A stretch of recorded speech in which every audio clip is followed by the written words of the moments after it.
The legal reason the FBI gave for confiscating my ID card was FBI agent, Special Agent Lance Boyer had never seen a DoD ID card before. Not even the Patriot Act gives the FBI this legal authority. I got a receipt for my ID card. After the FBI left, I contacted the ACLU, who refused to provide me with legal services. I continued to look for a lawyer and contacted Greg Sezmensky.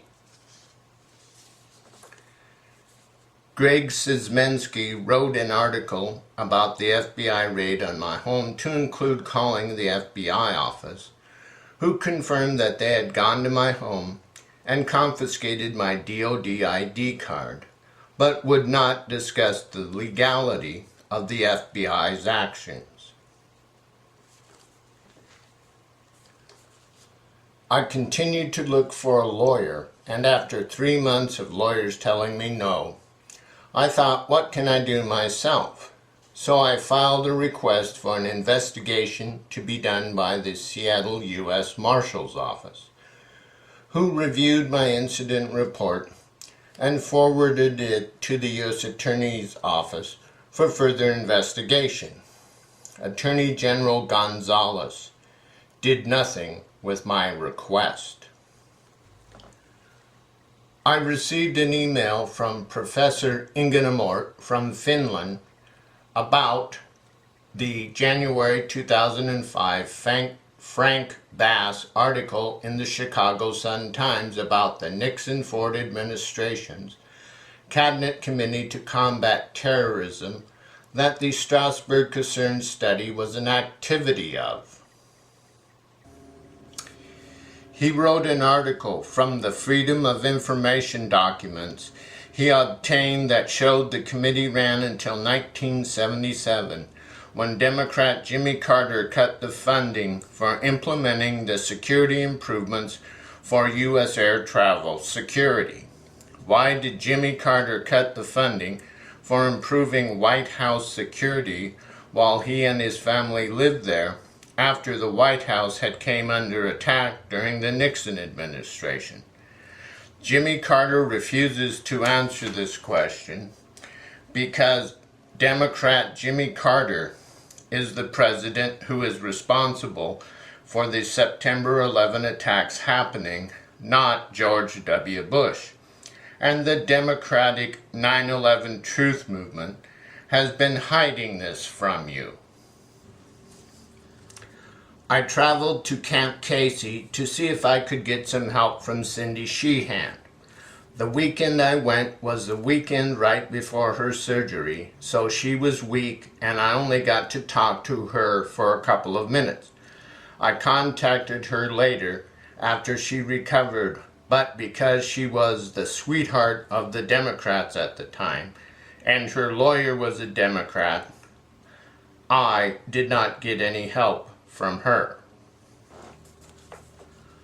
I traveled to New York City in September 11, 2006 for the events, hoping to be able to get a chance to publicly speak.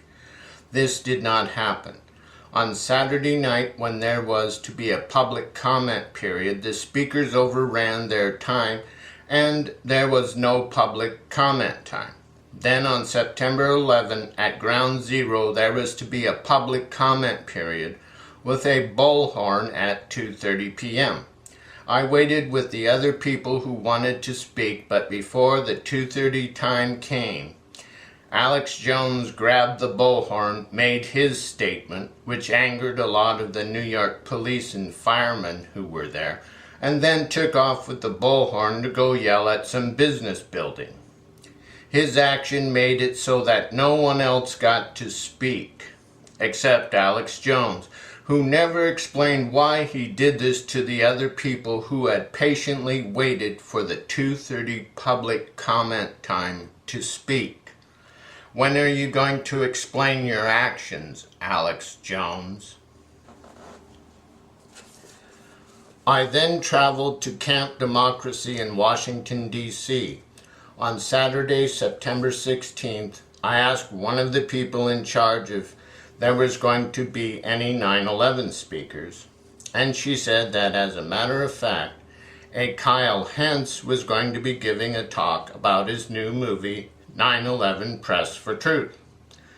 I attended, and when the Q&A time came, without identifying myself, I asked Kyle about the 1976 U.S. military study information from the Ellen Mariani RICO lawsuit, and why wasn't the 9/11 Truth Movement promoting it. He was taken by surprise by my question, but quickly said that he had covered it in his movie and I should watch it. It so happened that his movie, 9/11 Press for Truth, was going to be shown later that night. I went, and the same 8 or 9 people who came to his morning talk came to his movie showing. I wanted to give Kyle Hentz a chance to prove he had covered my 1976 U.S. military study information in his movie.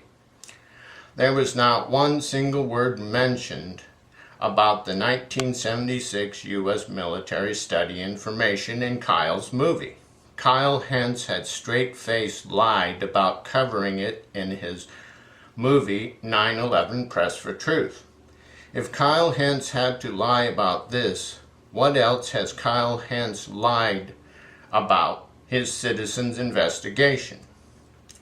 The next day, one of the 8 or 9 people who attended Kyle Hentz's presentations came up to me and told me that he had seen Kyle Hentz asking the guy who was filming the Camp Democracy events if he had gotten me on film asking Kyle about the 1976 U.S. military study from the Mariani RICO lawsuit, and Kyle saying that he had covered it up in his movie. This is a typical 9/11 truther behind-the-back censorship tactic. Cover up all guilt by the 9/11 Truth Movement.